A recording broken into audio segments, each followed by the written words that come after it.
Welcome to Vermont Today. I'm your host, Terence Jeroloman, and my guest this month is Gene Bergman. Gene is running, is a candidate on the progressive ticket for District 6-3 for the Vermont State Assembly in the election on November 6th. Gene, it's good to have you here. Thanks, Terry, for having me here. How's the campaign going? You know, it's going really, really well. I represented this area, or at least a good part of this area, for 3 terms on the city council, so I'm seeing a lot of people that I've known for a long time. Before that, I did community organizing, and I see people and their children and their grandchildren that I worked with, you know, in the 1970s when I did work. See folks that I coached Little League, you know, that I coached when they were in Little League, and now they're growing up, and so I'm having a blast, and the campaign seems to be going really well. I think that people are responding very well. Would you like to tell our viewers something about your background? I think you're a native Vermonter. You went to VCAM? Well, I did go to UVM. I am not a native Vermonter. My mom comes from Saranac Lake, New York, so I say that I grew up watching Mickey Gallagher on Channel 3 and Bird Burdan on Channel 5. But no, I grew up around New York City and in New York City, and moved here to go to UVM, and like an awful lot of people, I stayed. Made it a lot easier that I had family across the lake, and I still have family across the lake.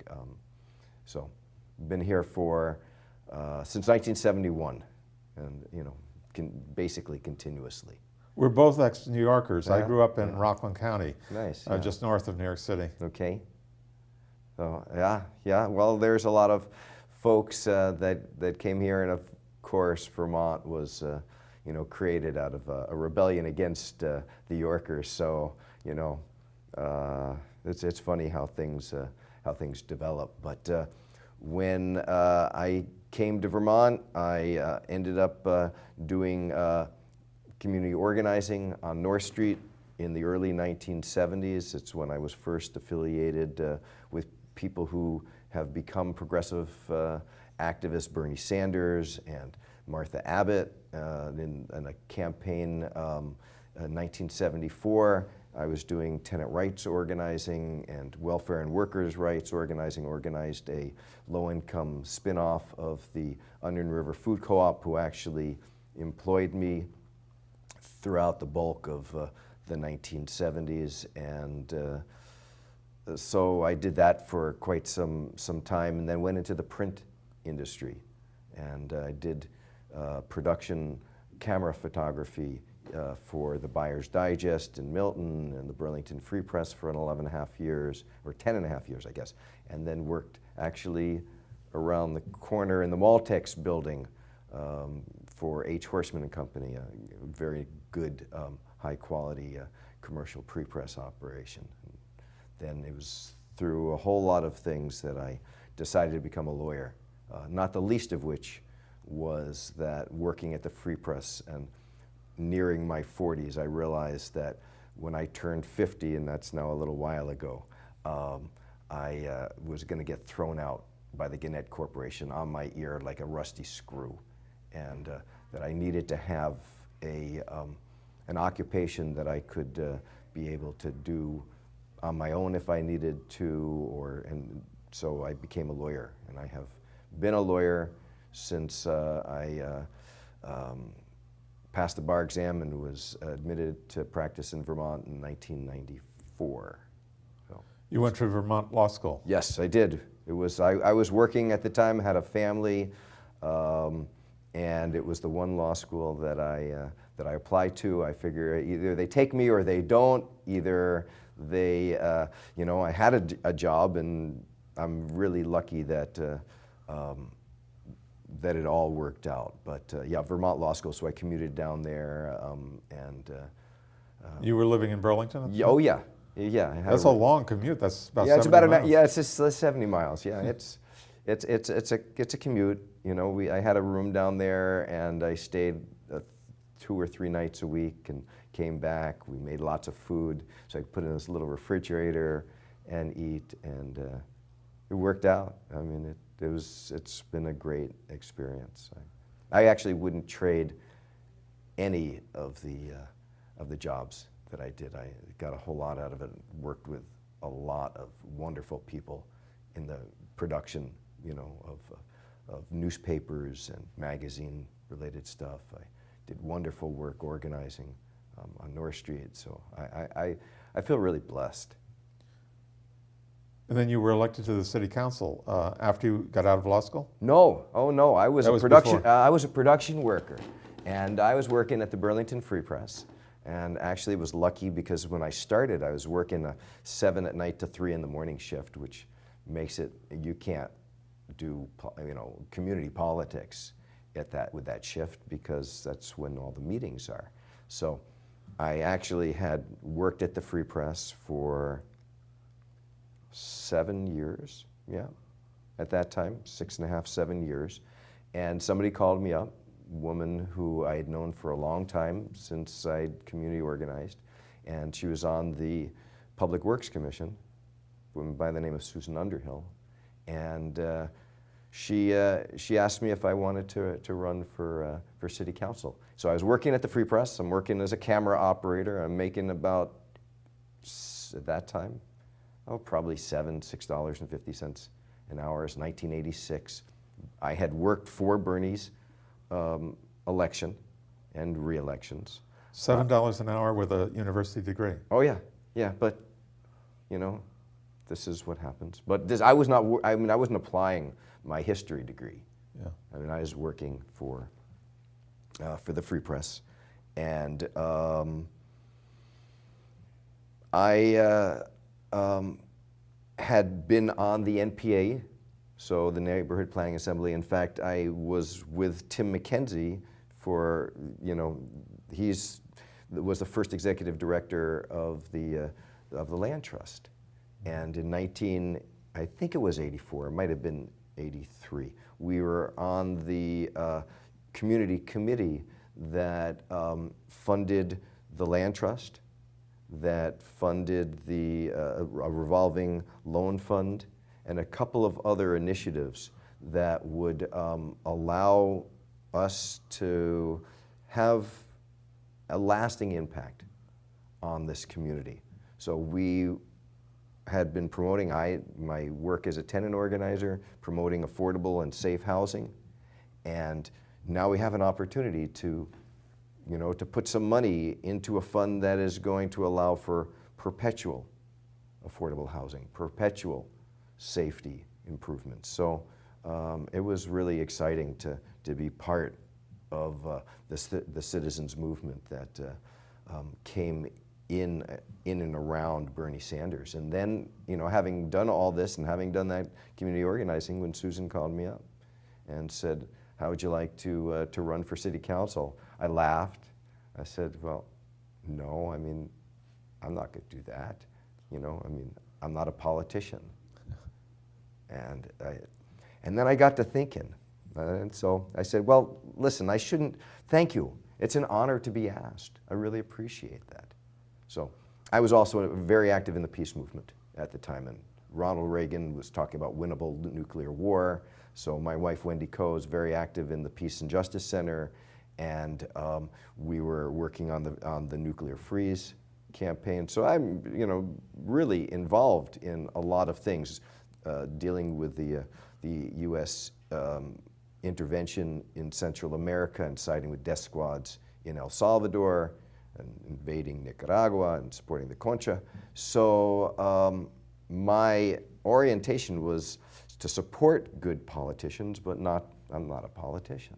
So I said, "Susan, I should just think about this, because it's quite an honor," and hung up. Said, "Wendy, guess what?" And Susan just asked me to run for office.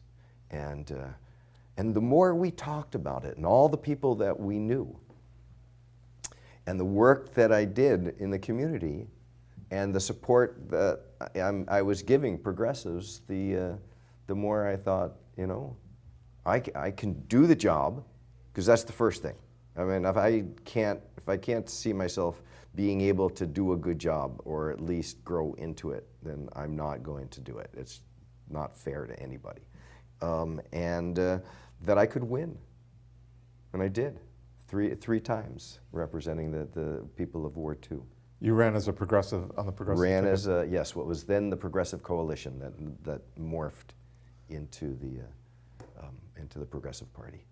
Was Yeah. that when Bernie Sanders was mayor? Bernie was mayor in when I ran and won in 1986, he was the mayor. And when I ran and won in 1988, he was still the mayor. That was his last term. So I served with him from 1986 to 1989. Then Peter Clavel was the mayoral candidate of Progressives, and I served with him until 1992 when I left and went to law school. But the city council takes up a lot of time. Every other Monday, they seem to be there until midnight, and Yeah. they start at about 7. How did you do that, and also have your job at the newspaper? At the Free Press, working a 7 to 3 shift was really helpful. So I get to work and start work at 7 in the morning, and I was actually able to be done at 3.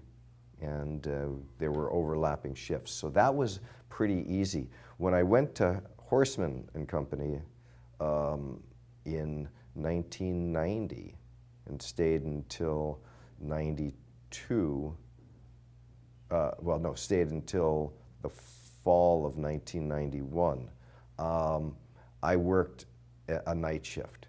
So I started at about 3 o'clock in the afternoon and went till 11 or 12 until the work was done. Sometimes it was later, it was never earlier than that. That was very difficult to serve, and I probably could not have done another term given that work, because. So that was the reason you dropped out? No, the reason I left was I was going to law school. There was going to be an impossibility. I would say that I probably would have left anyway, but I was going to go to law school anyway. So I had applied, I got in, and so it was clear that that was going to be the end of my term as city councilor.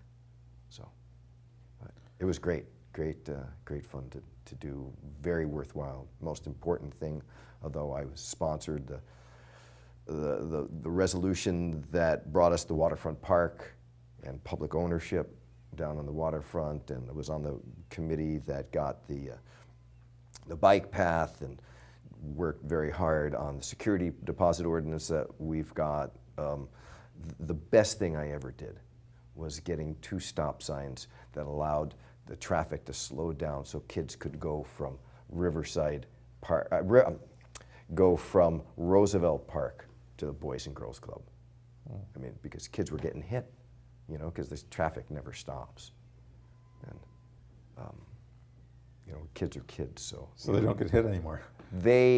We need to do some more improvements there, and I'm hoping that I can work with people to improve the traffic safety. But yes, there are now near misses when before there were hits. So yeah, it was the best thing that.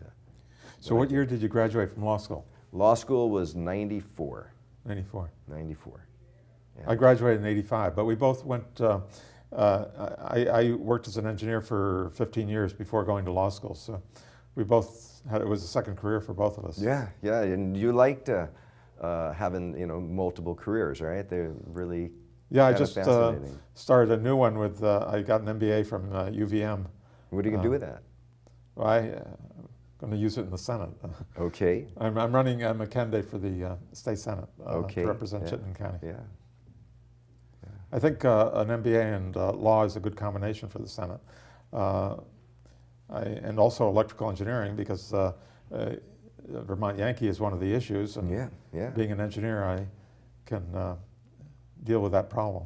Yeah, I think that understanding how things work is really, really helpful. So both the experiences of being a low-waged worker, trying to, raise a family on, low wages, and law school and learning about the law. And then for the last 14 years, I've been an assistant city attorney.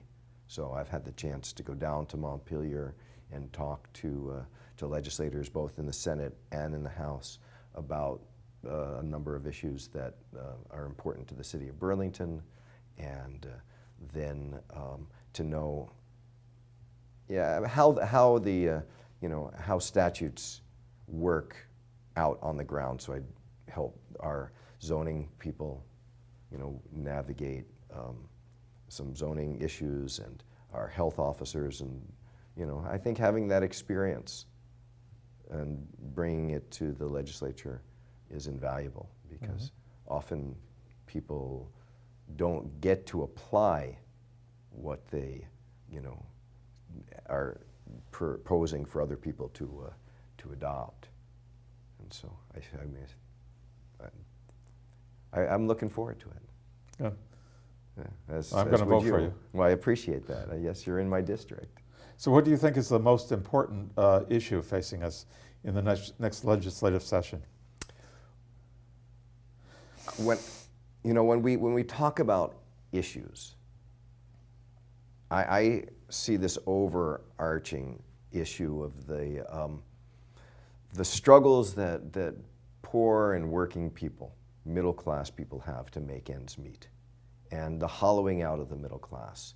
So when I think about it, an issue, I think about economic justice and the growing gap between the rich and the poor. So everything that we can do to deal with that, to try to raise the standard of living, and to assist those with more to understand that they are integral parts of this community and have social responsibility to the least of us, as well as the middle and their brethren at the top.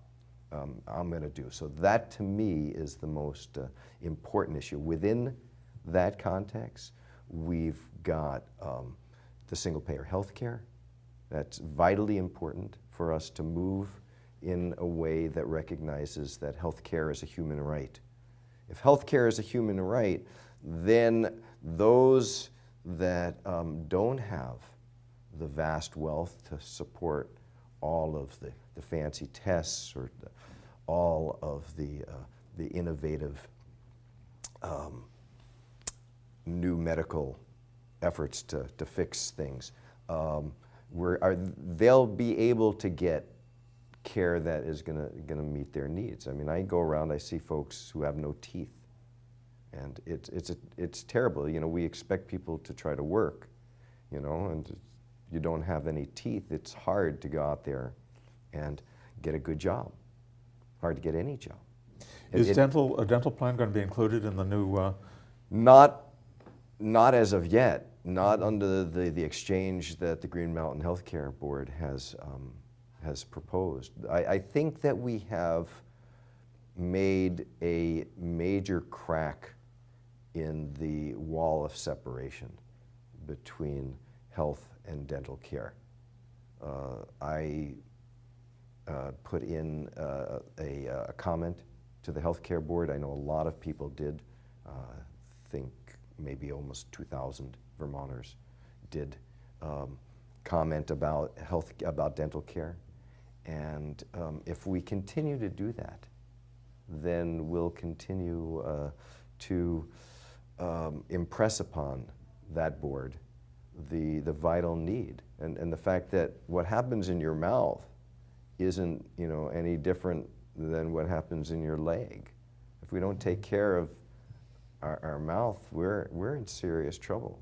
They've discovered too that infections in the teeth can move to the heart. Absolutely. Yeah. Yeah. No, I mean, and I know folks that when I was working as an organizer on North Street, you know people with no teeth, And I see their kids and they still have problems. And all those folks had, they had ear problems, they had stomach problems, so much related to the ability to chew, the ability to protect your head.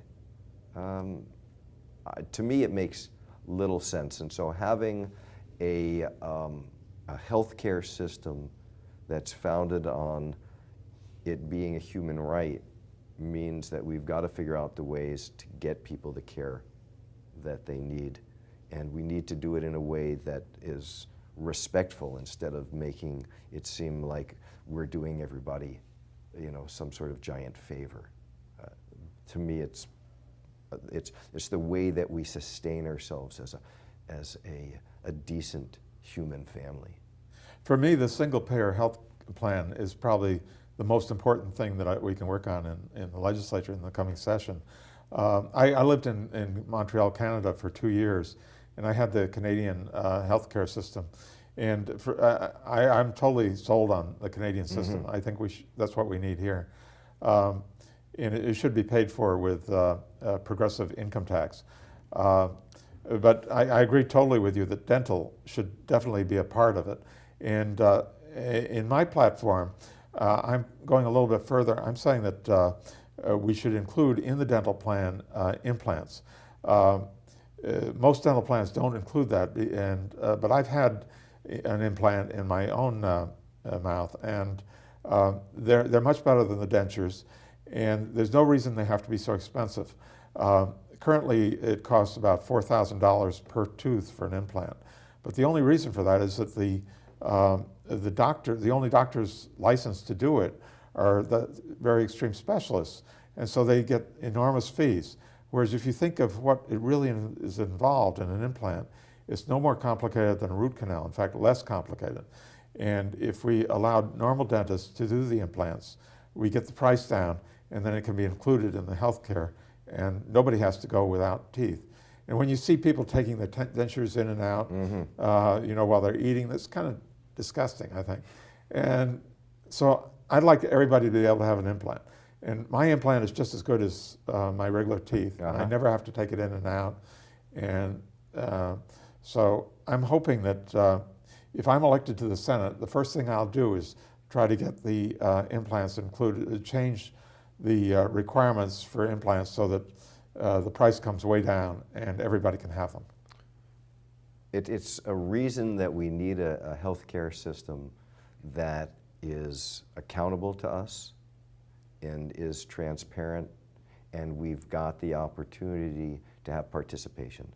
I mean, there are things that I am expert in, there are things that I'm not expert in, and I have to recognize my own limitations. So for the analysis of what should be covered, right? I'm going to be relying on people whose job it is to really, who know that, who can bring all these facts to bear and help us make a decision which is informed, and as long as it's based on these overarching principles of universality and equity and transparency and accountability, then we can make those choices, because that's what it's going to take. It's going to take us being able to say, folks need to have teeth that are going to last.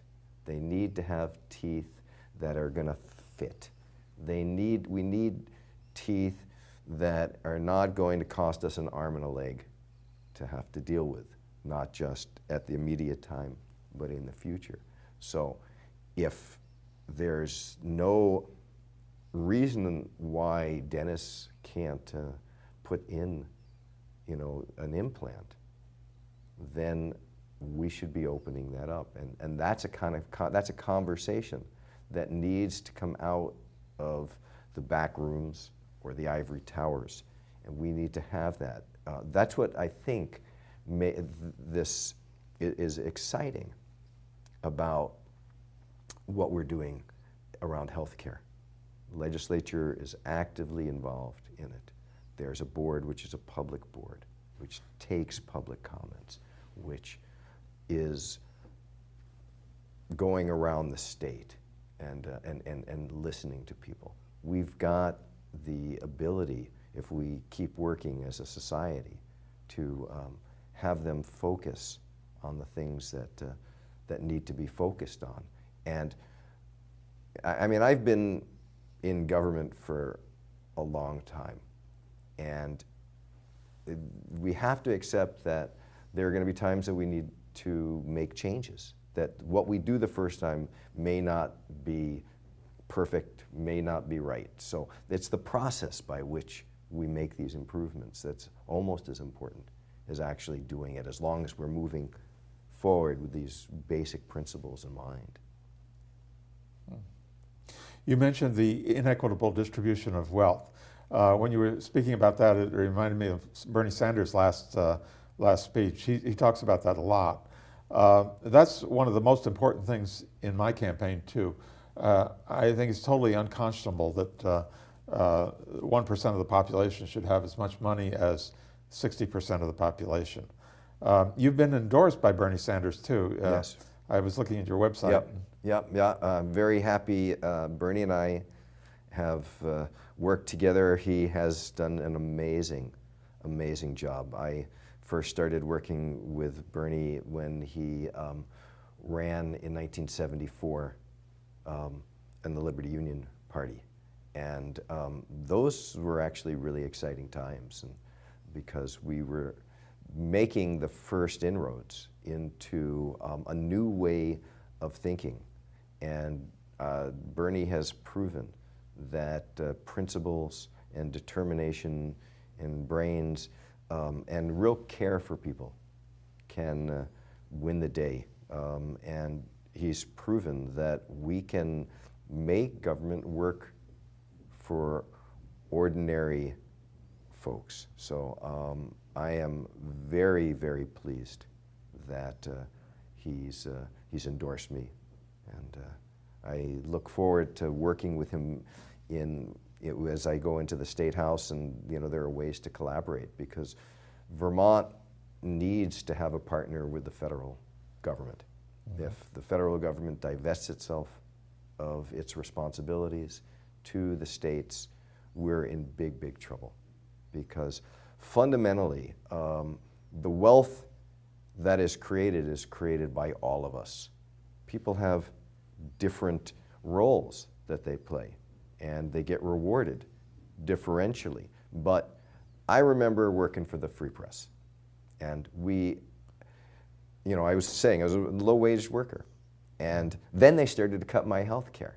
I have a 2-year-old son and a wife that's working in a low wage. I'm working a low-wage job, and now they're cutting health care. And it was miserable. Ended up calling Ellen David Friedman, who was in the union movement at the time, and saying, Ellen, we need to get, the union here, and I'll help organize the organizing committee. Get us somebody, get us a contact. And we did, and as a result, we actually organized and won representation by the Graphic Communications International Union, the GCIU. And so now we have a union at the Free Press. Now is not what I mean now. Then we had a free, we won. So right? You were one of the original organizers. I was the one who called Ellen that got the union there and pulled together the organizing committee. And with other people, from the press room to the newsroom, we succeeded in getting a union. We won 62% of the vote. This is with captive audience meetings and a position from Gannett, which is basically, we don't really care what you do. We're not giving you anything. Okay, so we're sitting at the negotiating table. It's very frustrating. And I had done this research that showed that we were getting underpaid by anywhere across the classifications, 15 to 40 or 50% from newspapers around the country, including Gannett newspapers. And the 7 days, I guess it was the Vanguard Press at that time, had done a story about how much Gannett was making off of the free press. And they were talking about making $2 or $3 million a year in profits that were getting siphoned. This was around the time that USA Today was just getting formed. And remember that the Ross Perot and the giant sucking sound, right? Well, there was this giant sucking sound south to Arlington, Virginia, where USA Today is located, and they're, basically they're siphoning the profits out of Burlington. Are they part of Gannett too? Yes. So it's all part of the Gannett empire. And I remember sitting at the table and saying to them, you underpay us by X amount, and you're making all this money. And what they said, John Jaski, vice president for labor relations at the time of Gannett, was at the table, and local people. And they said, what does what we make have to do with what you get paid? Now, they have the legal right to have that position.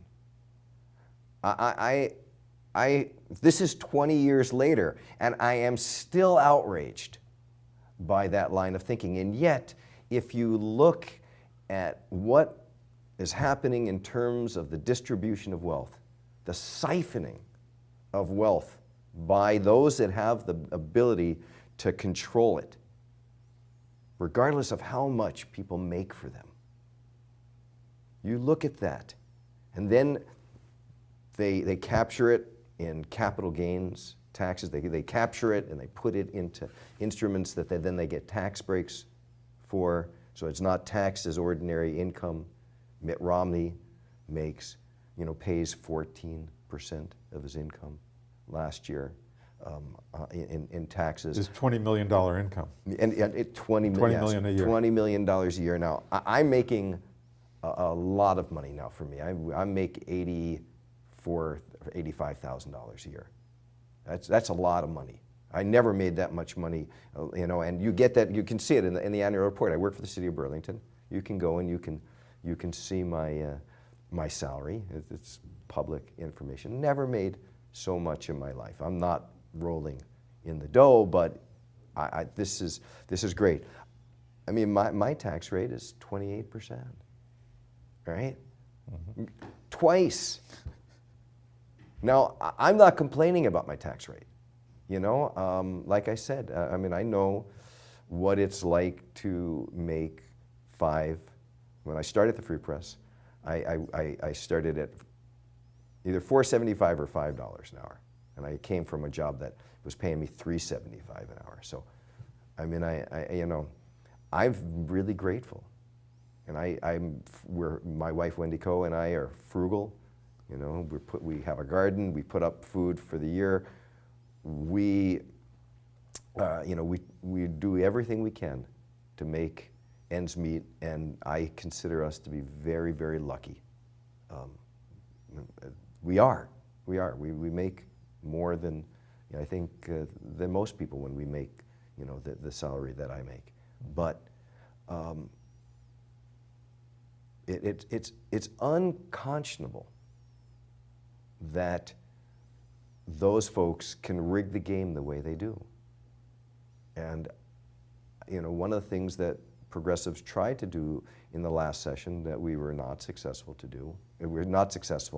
in doing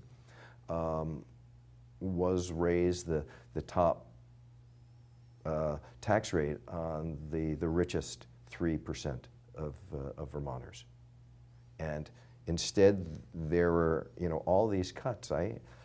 People are complaining about Medicaid cuts to transportation. I know we went to your building, and people talked about that. Talked to people about how hard it is to live on the amount of money that they get with public assistance. Talked to people who are working in low and medium wage jobs and have to pay off college loans or pay these outrageous prices for rents in the city.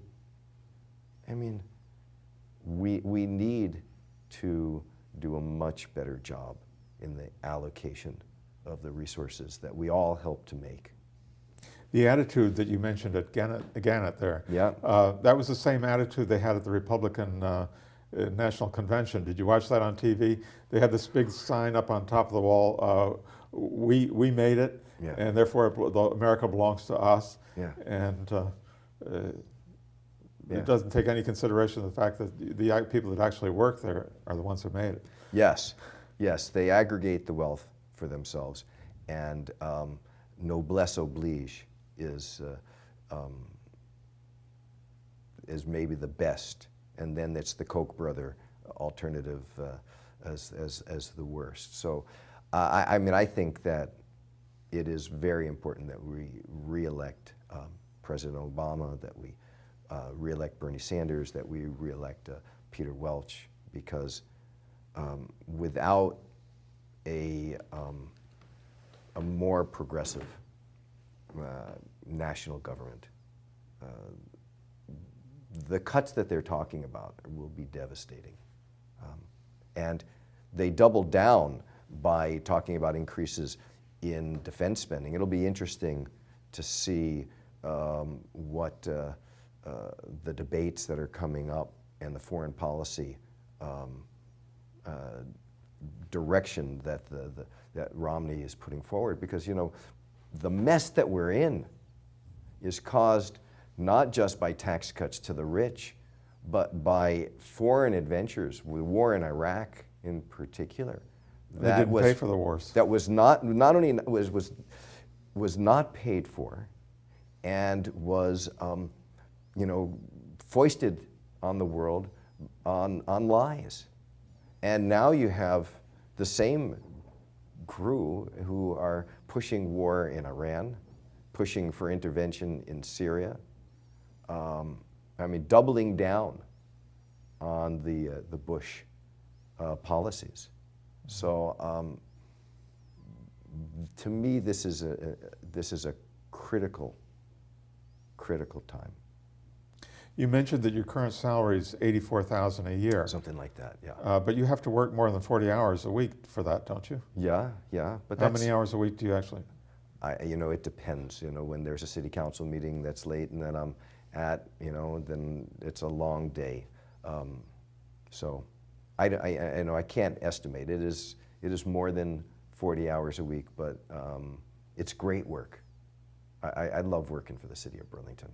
I love this city. It's where I have been, and since 1971, and for the most part, lived a little bit in Colchester for a year or two, and lived in North Ferris for about 8 months. Kind of hard to live out in the country without a car, so, and I didn't like it anyway.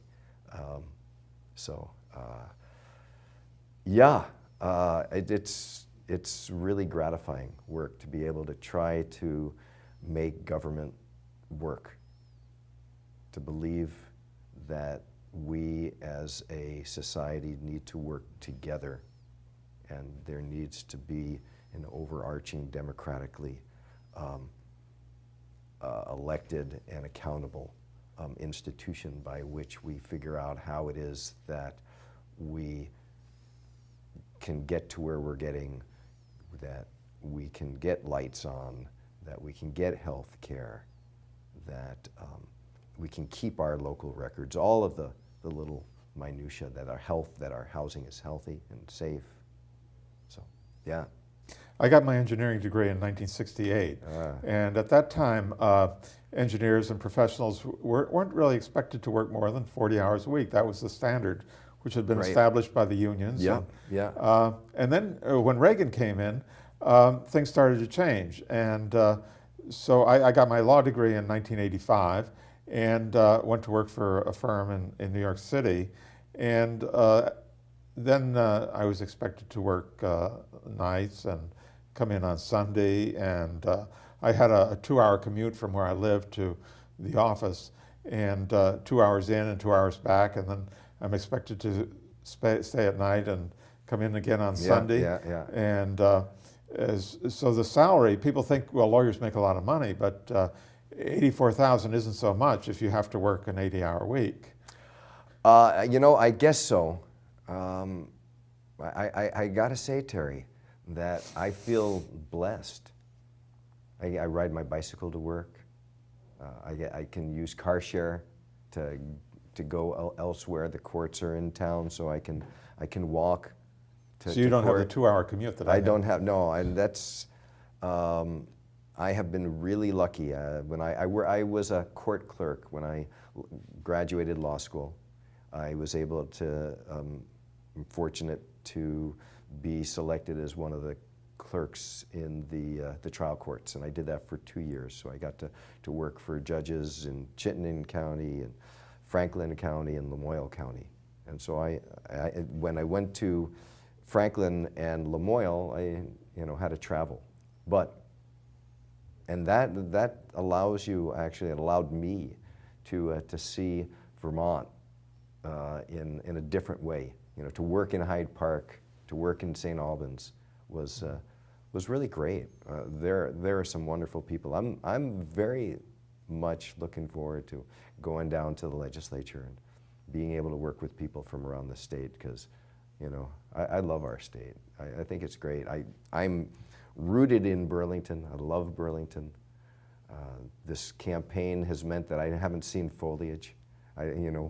Our foliage in Burlington is funky, so I think I'll probably see just a few trees as I go, and if I run down on the Beltline bike path and see the North Avenue, that little ridge there on the backside of like the high school and stuff.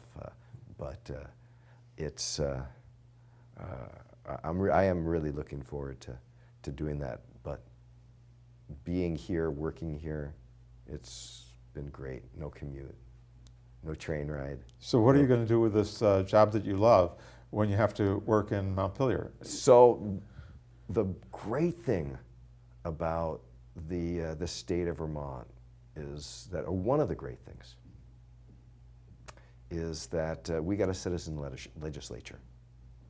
And that means that to make that promise real, that the legislature protected people when they're serving. So when you run for the legislature and you win, you get the right to get a leave of absence from your job and serve in the legislature. And that's what's going to happen for me. So if I'm lucky enough to be elected, then between when the session is in session, when the legislature is in session. 6 months of the year. Nah, 5, maybe January 4.5, to January to May. May. January to May. I mean, if the budget drags on, then it can get through May into June. That's happened in the past, but maybe in the first year of the biennium it won't happen. So it's likely that they will be going from January to sometime in May. So then the other 7 months you'll be working in Burlington. Yes. Now my job in Burlington is an annual appointment, so I've been honored and lucky that mayors have appointed me every year. It's one of the anxiety-producing parts of my world and my job that I don't know. So if I'm lucky, come next June, I'll get reappointed, and we'll move on. So if not, are you worried that if you beat out the Democratic candidate, our Democratic mayor is going to take that into consideration?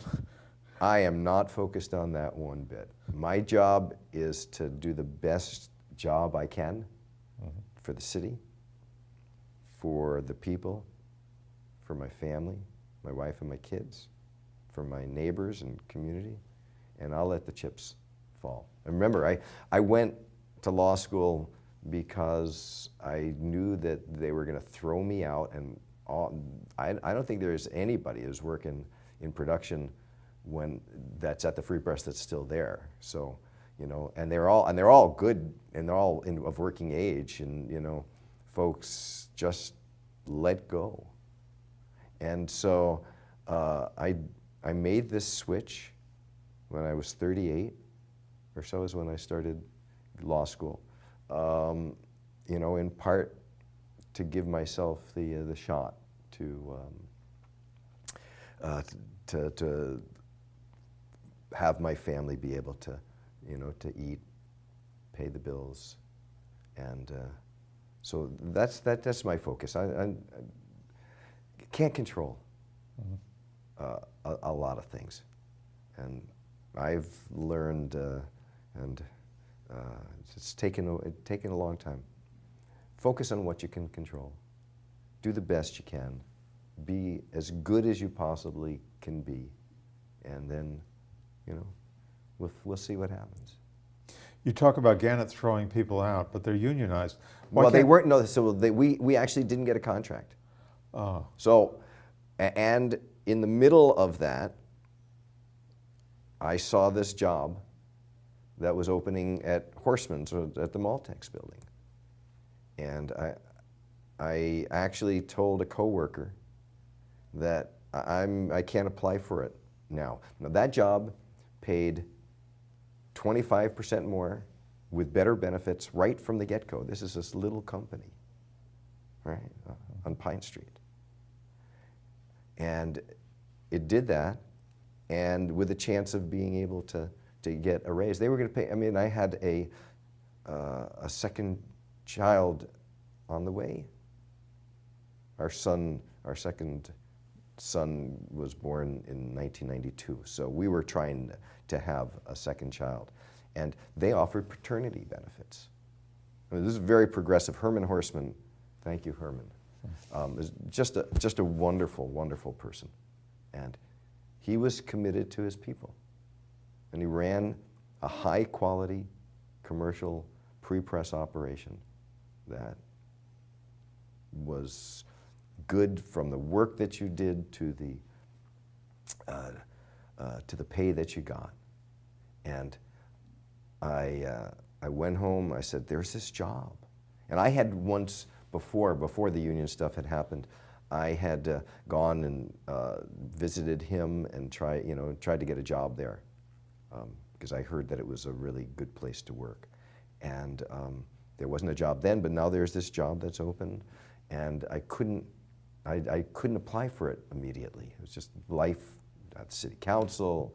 I got a small child, and we're just, stuff gets in the way. So I didn't.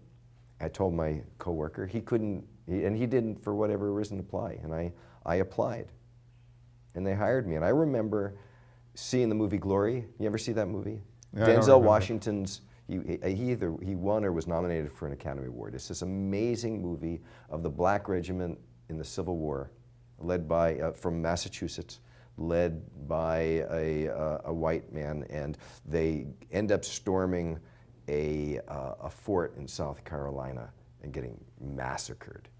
But I was really upset by the fact that I was watching this movie during this time, and I see these people, you have leaders, you've got officers and leaders, lay leaders, so to speak, and they're leading this charge. And I felt really miserable that I was leaving this union struggle to get a contract, to get our first contract. The hardest thing when you unionize is to get the first contract. You left before the... And I left before, and they never got a contract. But it made sense for my family, and that's why, in this world we make choices, we make imperfect choices, and it was well worth the choice that I made. That's been a trend nationally, though, to let people go before they get ready to retire, Oh. or as their salary gets up there, and then Absolutely. you replace them with somebody with Yeah. lower salary. Yeah, yeah, it absolutely. It's a way that they can cut costs, and so there wouldn't be anything intrinsically wrong with that, it would seem to me, if you had the society have the safety net to be able to have folks be able to transition. Universal programs, the same thing is happening right now as you're getting a change in the economy to more and more independent contractors. You know, it's a way to keep people, workers' comp or unemployment benefits down. And each individual company looking out for themselves is going, what can I afford? We as a society need to figure out how you can improve labor mobility at the same time as you can protect people. And it's hard to do. There's no doubt about that. The whole world is going through this right now in terms of our vision of what can be and what should be. So. It's based on a deception, though. When I got out of engineering school, I was offered a number of jobs, and they all came with stories about how you can advance, and as you get older, your salary will increase, and then you'll retire with a pension. Yeah. And they don't mention that, well, when you get to be about 50, we're going to fire you so you don't get that pension anyway. And so, and people believe, that they're actually going to get this. I didn't believe it. That's part of why I went to law school. But many of the people that were in school with me, they actually believed it. And now the result is that a large part of the retirees get no pension at all. Those funds were used for other purposes. Mm-hmm. And, So you believe it's okay? I don't. No, what? The corporations should be able to do that. No, I don't know where you got that. I don't know. I believe that you've got to have labor mobility. People got to be able to move to different jobs.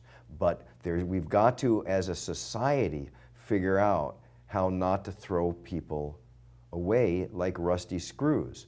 That when you get to be 50 years old, you need to be able to continue to meet your family's needs and do it in a way which is based on your education and experience and the talents that you've got. And because otherwise, what we've done is hollowed out the middle class. Now, how we get there and whether we rely solely on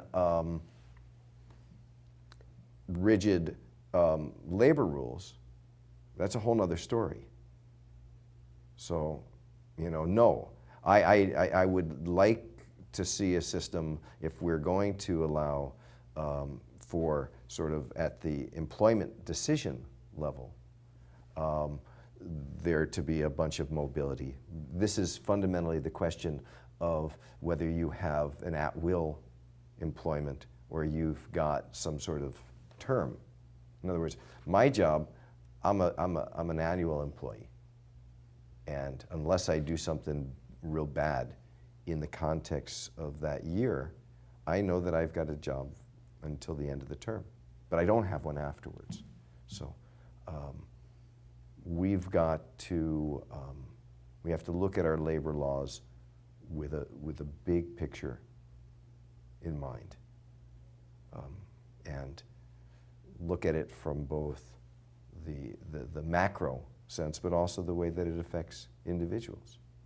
And I think that's true regardless of what program is at play. It's why I'm looking forward to go to the legislature, because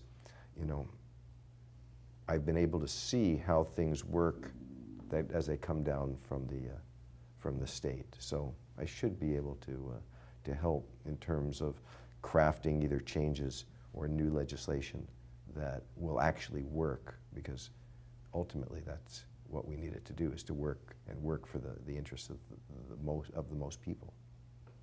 You mentioned that some of these problems are worldwide. I lived in Europe for a while, and in France, for instance, where I studied at the University of Paris, the government legislates 35-hour week, 6 weeks vacation a year. And I believe that we need government protection for the workers, especially since only 15% of the population or the workforce is unionized. It's absolutely essential that the government step in and protect people from exploitation by the oligarchs, the big corporations. And it's not a worldwide problem. It's a problem right here in America that we don't get pensions. We have to work these 80-hour weeks, and we get 2 weeks vacation a year, when over in France and all over Europe, they live better than we do, and they have these protections.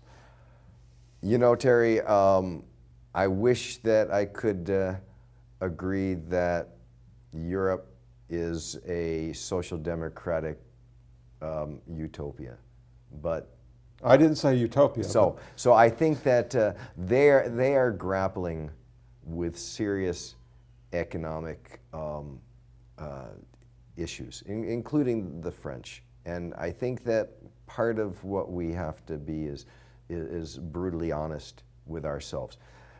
The Greek crisis, it seems to me, is a crisis of the wealthiest folks engaged in massive tax evasion, and there being a whole underground economy that also doesn't contribute to the public sector. And so the burden is foisted on a very small slice of the working class. And they've got very rigid rules related to entry into both business and crafts and professions. So there are a host of reasons for the Greek crisis that need to be addressed. What I have a problem with in the way that I see things working right now is that the whole focus is on making austerity for the working class there. And to me, that's fundamentally wrong and immoral. France has also got issues that they're trying to deal with, and I actually haven't followed the policies of the new socialist government enough to understand how they're dealing with those. But the new president has raised the maximum tax rate to 70%, so the rich can begin to start paying their fair share. After World War II, our maximum tax rate here in America was 90%. 94%. Yeah. And yeah, times have changed from that. I mean, part of the reason that we did as well as we did is that we were able to more easily exploit third world countries. You look at what happened in 1954 in Guatemala, for example, where we engineered the overthrow of the government, the progressive government, on behalf of United Fruit. So turning the clock back to the late 40s and the 50s, I don't think is going to replicate to replicate the prosperity that we had here. But there are fundamental things that we can learn from them. We need to have a tax rate and a tax system that makes sure that the middle class is built and supported, and that poor people are given an opportunity to advance. And right now our system is such that you get to a cliff when you're on government assistance, and then you either take this huge jump or you fall back, and it's a disaster. So re-looking at the way that we build the social safety net, ultimately social solidarity. They seem to have done a really decent job in Scandinavia. I would have to say that if anywhere to look at. I lived in Sweden for about a year. I speak Swedish too. Well, there you go. So I think that their framework is something that we should be spending more time looking at. So we're both progressives and members of the Progressive State Committee. No, I'm not a member of the state committee. Oh, you're not a member No. of the committee? No. But we're both running as progressives now. I'm for the Senate and you're for the Assembly. But the progressive means different things for different people. Yeah. What does it mean to you to be a progressive? It means that our government and our economy is geared towards helping the vast majority, those people who are working class, low income, who are the least of us, and those upon which who do the work. So when I think of the Progressive Party, I simply think of it as a party that represents the interests of the vast majority, those who work in the stores and in the shops and the factories and in the farms and the fields, those who are struggling to make ends meet. And it's a party that tries very hard to represent their interests and to represent overarching values of basic human rights around basic human needs. Franklin Roosevelt was not a progressive as such with a big P, but when he articulated an idea of 4 freedoms that included among them freedom from want, then that's ultimately an idea that I think we've captured in the Progressive Party. And so everything falls from those basic principles of equity and justice. Yeah, I agree completely with you. I phrase it a little bit differently because having lived in Europe, socialism is not a bad word for me. In America, people seem to think that socialism is a bad thing. So I say that for me, progressive means socialist, and that's what I believe in. And because I lived in Sweden, and I know that they have a better standard of living there, they pay higher taxes, but they're happy to pay the taxes because they get more for their money. And if you compare paying insurance to Blue Cross Blue Shield, for instance, and they're getting a profit on that, or receiving the benefits from the tax system, you get a much better bargain than you do with private enterprise. So socialism produces a better life for everybody, and that's what I believe, and that's what progressive means to me. The labels, I think, can be important.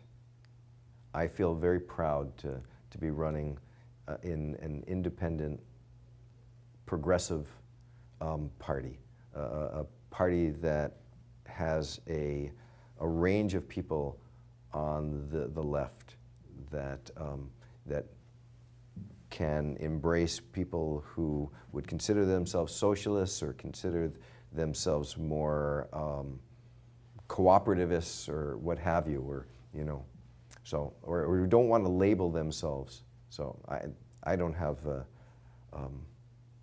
I don't have a problem with the labels. I think that in the American political context, they get warped, and so I'm very happy to run as a progressive. Let me put it that way. So we agree on that. Your internet website, one of the things mentioned here is support for needs of immigrants and immigrant workers. Yeah. I worked with a group of legal immigrants, and we formed an organization called VIVA, Vermont Immigrant Voting Alliance. And 2 of them were professors at UVM, and they'd been living here legally and teaching for about 7 years, and their children have been going to the school system here. and they still can't vote in the local elections. They can't vote for the school board, and yet their children are graduating from the schools. So I went to went to the NPAs with them, and we made an effort to try to convince people that in Burlington, immigrants should be allowed to vote. How do you feel about that? Vermont used to allow non-citizens to vote in local elections, including school boards. And what my research has shown me is that it would be constitutional, and so therefore it's the legislature that needs to make the change, because the legislature actually changed the law to disallow that. I think if you want to have people be fully vested in your community, then you need to give them access to the powers that are vested in us all. They've got to participate, and part of participation is voting.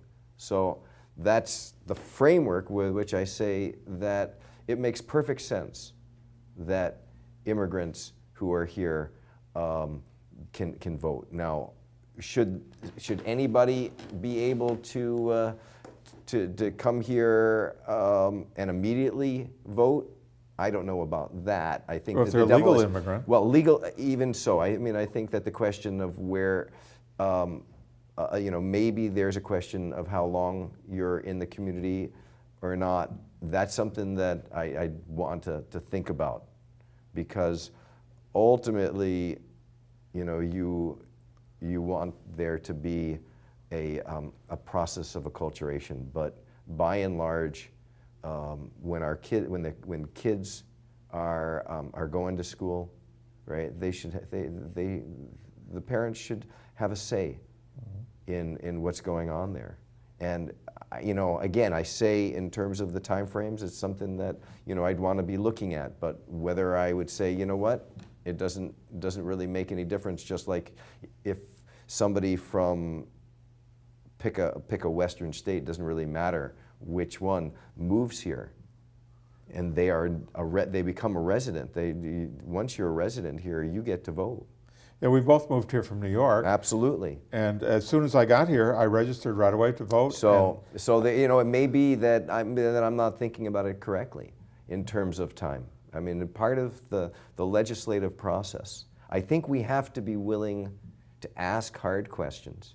I think we have to be willing to say things and be convinced otherwise. I mean, that is really, if we're all locked in right from the get-go, then it's a poor legislative process. I think that's what's happened in Congress. People knee-jerk into stuff, and they're not willing to explore.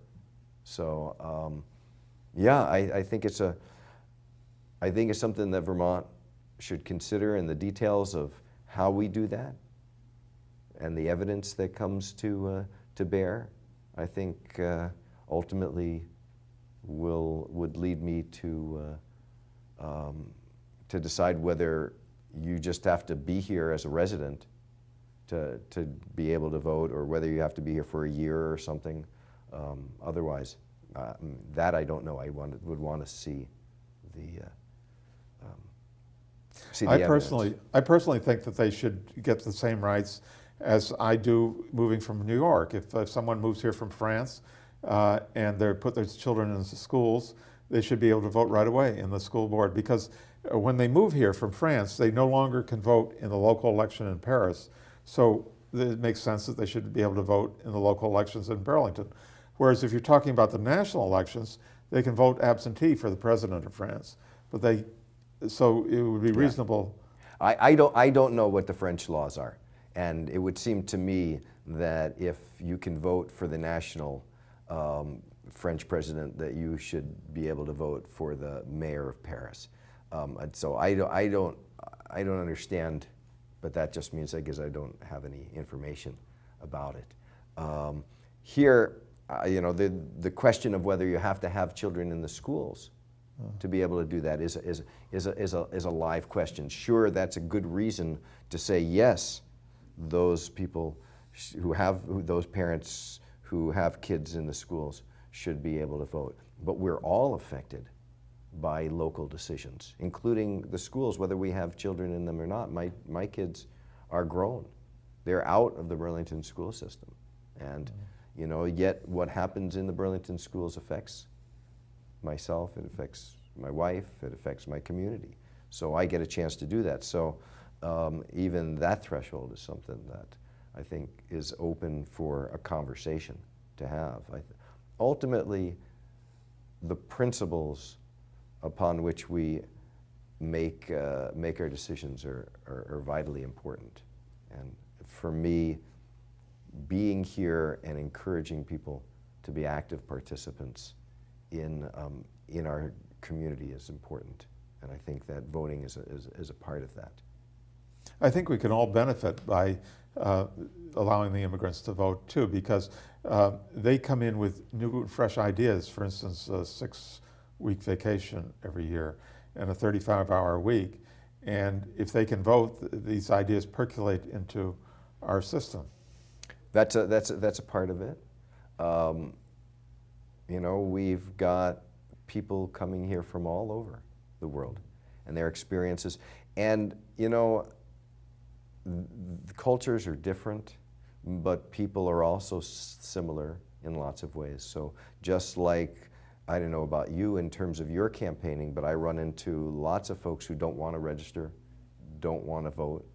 The same thing is true of people who are just coming here for the first time. So there will be a mix of reactions and of interest. You know, in our district, there are an awful lot of people who are just learning how to speak English, who don't understand what's the language and don't understand the culture, particularly the political culture. So that's not a reason to go either or, but it is a recognition that there is a vast array of experiences out there that, you know, will guide people's actions. The people I worked with in Viva were university professors, fluent in English when they came here, so they were ready to start right away. Sure, and I see folks all the time who, can't read English. And why would they? If we went to another country, you speak Swedish. If I went to Sweden, right, I wouldn't speak Swedish, and I wouldn't be able to. I mean, it would take a long time. Takes about a year to there you go. Become fluent. There you go. So, you know, there may be reasons for, you know, there to be, for us to have the conversation about the details. We could have a requirement that you must be able to read English in Orange. And yet we know that, you know, that was used to keep African Americans disempowered after the Civil War and after Reconstruction, used by the Jim Crow literacy tests. We just got rid of them in your and my life, I say lifetime, in our youth, right? Yeah. I mean, so if you graduated in 1968, you're a few years older than I am, but same time, we just got rid of those literacy tests. I mean, particularly if you have an educational system which doesn't put the resources in to help people read and write. So we got to be, we got to be really careful about the conversation, having the conversation in a respectful and inclusive way is very important. But I'd rather have people voting that couldn't speak English than to take the risk of requiring the test and maybe excluding people. I think literacy tests and English language proficiency tests are, they can be used to oppress people. They have been used. There's no reason to think that they will not be used in the future. You look at the voter suppression activities that are happening around the country right now, and just clearly an attempt to keep people from voting. It's wrong. Housing is another important issue. You mentioned that you had worked in affordable housing. Another part of the housing market that's a problem, as I see it, is the HUD housing and the vouchers. You know, there's a 4-year wait for a housing voucher, and about a 2-year wait for the buildings like Cathedral Square and Decker Towers. And people that are entitled to these vouchers and to this subsidized housing shouldn't have to wait, I don't think. If they're entitled to it, you should be able to move in right away. And I think we should be able to do something in Montpelier to solve that problem. One of my proposals is that the state could launch a bond issue. And with the proceeds from the bonds, they could build housing, high-rises in Burlington like Cathedral Square, Decker Towers, and then provide this housing for the people on the who qualify for HUD and vouchers. This would provide work for people to build the buildings, and it would eliminate the housing problem. And the bond issues could be paid off with the rents coming in from the buildings. What do you think about that proposal? Well, I mean, I think we need to raise more money to build more affordable housing. And bonding is an idea for raising capital funds, which we use all across the board. So why we wouldn't do that for the state and the affordable housing needs of the state, I'm not sure. So I think, you know, on its face, it's something that we need to seriously look into. We've got a housing and conservation fund, and that fund gets funded from, among other things, the property transfer tax. And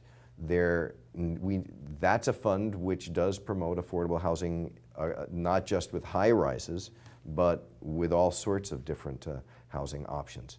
And you know, if you talk to people at the Affordable Housing Coalition, the Vermont Affordable Housing Coalition, they'll tell you that one of the most vital things that we can do, one of the most important things that we can do to promote affordable housing and increase that, is to increase the support of that Housing and Conservation Fund.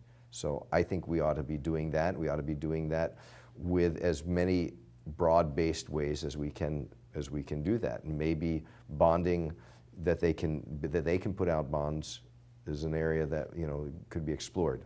It's not a detail that I know, but it's something that I'm very much interested in doing. We could probably do a number of things in the regulatory field that would also help increase. Maybe one of the things that we could be doing is decreasing the amount of overlapping regulation between local and state through Act 250, those processes, and have a more unified system. I like the idea of local control. So if you have a good and vigorous local zoning review, then the idea of having to go through Act 250 makes no sense. Right now, they're not identical, so there are reasons why what you miss at the local level, you can catch at the state level.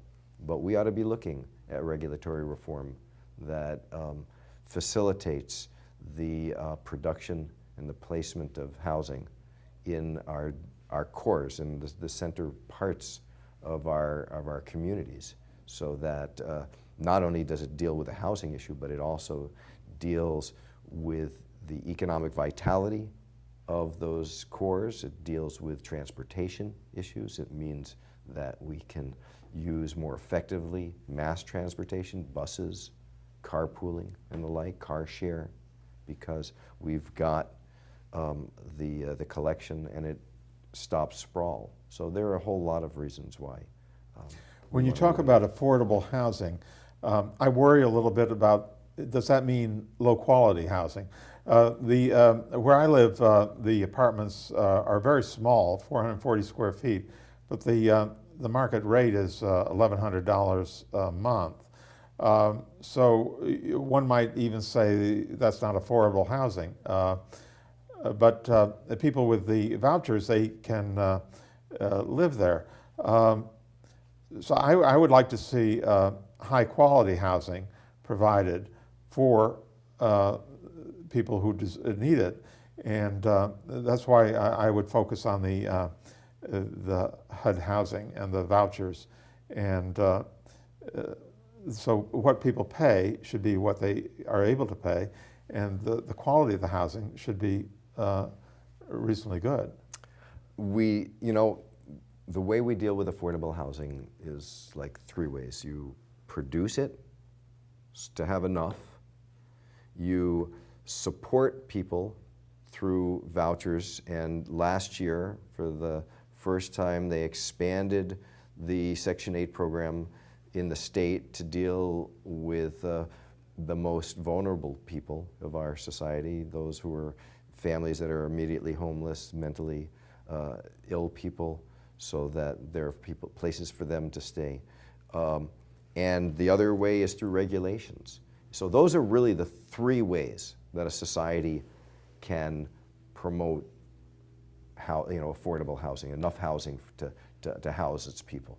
And clearly, in a society that does not allow people to make enough in the course of their work or in the course of their lifetime of work to pay the bills, then income supports are essential. And so, yeah, I think that progressive means of raising the funds and broad-based ways of raising the funds to pay for an expansion of a Section 8 program is vitally important, because the idea that that you have, not only do you have to wait, but then because of that pressure, then any little infraction or any little suspected problem can lead you to be threatened with losing your Section 8. I mean, I've talked to a number of people in the course of this campaign who have had to seek fair hearings to protect their Section 8s. And luckily we've got some lawyers at Legal Aid who do that. If we lost that support for them to get representation, they would just be thrown out, which is also another problem with that. So the whole safety net needs to be considered. We need to fund it in a manner which promotes the dignity of people. I'm chairman of the housing board in Burlington. So every 2 weeks we hear cases, housing cases at the police station. And so I'm quite familiar with these, what landlords are doing. And the fact that the vacancy ratio is so low in Burlington makes it very much a landlord's market. And it's quite unfair that what they expect the tenants to pay for, and the risk to Section 8 voucher holders.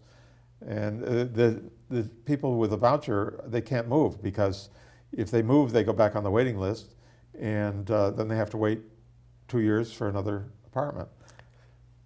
The security deposit law and protections were things that I worked on when I was on the city council, and now that I'm working for the city, I work to uphold those laws and provide people with their rights, make sure that the system works according to the rules. And I think that they're fair right now. People need to exercise their rights, and so much of the struggle that we've got as a society is informing people about their rights and encouraging them to exercise that. But I was knocking on doors on Saturday right after the rainstorm, as part of that big rain event that we just had, and came across a porch that had just been rebuilt. And I asked the person, if code enforcement had been there. And I had run the code enforcement office and helped to get it to a point where it was really doing a much better job. And she said, yes, they came, they inspected, and they're really doing a great job. and made me feel good because I've had a hand in that. But you know, you walk into far too many places, and the substandard housing that exists needs to be remedied, and we need to also encourage people that standing up for themselves is vitally important. This has been the progressive legacy, and I hope it will continue to be. You mentioned the legal aid lawyers that will Yeah. protect the people on Section 8, but they're not paid $84,000 a year, No, are they? they're not. No, I'm not sure what their pay rate. They're paid almost nothing, like your people at $7 an hour. You know, that I can't tell you. I don't know what they're paid, and so I won't say that they're paid almost nothing. They're probably not paid what I am. Like I said, I'm paid what I'm paid. I'm very, very grateful and and lucky for. And the thing that I've always fought for, and that I will continue to fight for, is not a race to the bottom, right? You know, the idea is not to then slash some people so that nobody is making any money. They do great work, and the problem with legal aid is that it's been underfunded for so long, so that they don't have the resources to take the number of cases that need to be taken. You know, you talk to people need legal advice, and they can't get it. You look at the public defender system, and it's woefully underfunded. But if those lawyers were fairly paid, then people would be able to get the service. No, it's a question as much as of numbers. You know, the fact is that there's only so much that one person can do.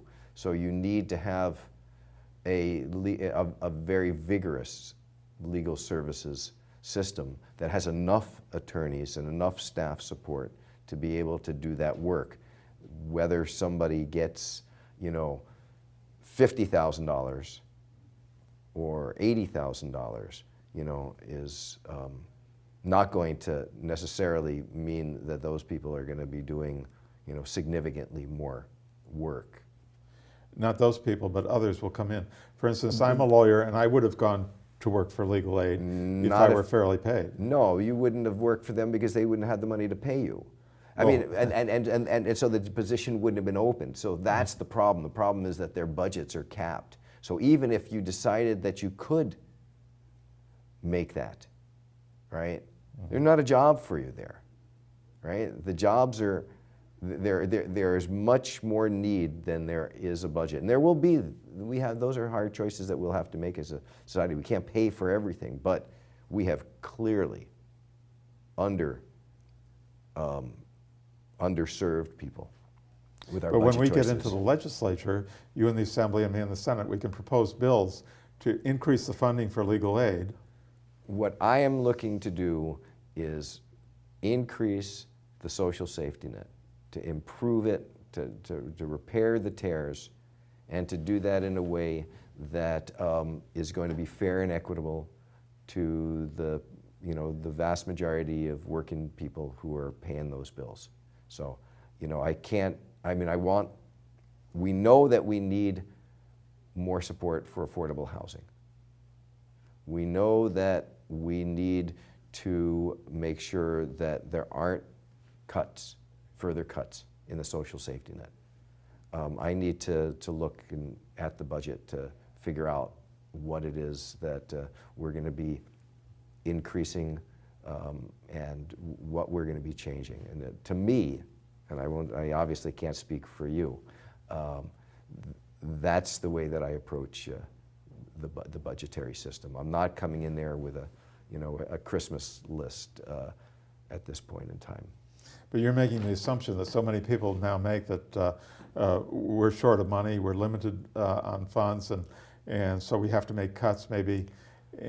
But my approach is that if the rich start paying their fair share, there's a lot of money and we can increase benefits. This is the relationship that we have with the federal government, because there's a lot of money that's out there. Whether it's in Vermont is a whole other question. So Howard Dean has $30 million in assets. If he started paying Well, this is what hopefully we'll be able to see, Terry, is what is out there and what's realistic And Peter reasonable. Shumlin has $10 million. You know, what's reasonable and realistic to be able to do. Clearly, the proposal last year was to raise taxes on the wealthiest Vermonters. Representative Pearson, progressive, and other progressives put that forward. I look forward to doing that again, and then I'll just need to look at the numbers and see where I did they a go. show right here with Chris Pearson last year, and we had a chart here of income and Yeah. wealth, Yeah. and you could see how the distribution was so lopsided. Absolutely. Yeah. So I look forward to having that that bill reintroduced this year. It's something that I'm really in favor of. So have we gone our hour and a half? Yes, I think we're just about out of time. It's a long time to ruminate. So it's been really good having you here. Thank you, Terry. Gene. And do you have a website that our viewers can look at? GeneBergman.com, and on Facebook, Gene Bergman for State Rep. So both of those are portals that they can look at. Well, you can count on my vote. Well, and thank you for very coming. much. I appreciate the time to sit and chat, and it's always fun. And for the people at home, that's a wrap for this month. And thank you for viewing. I hope you tune in again next month.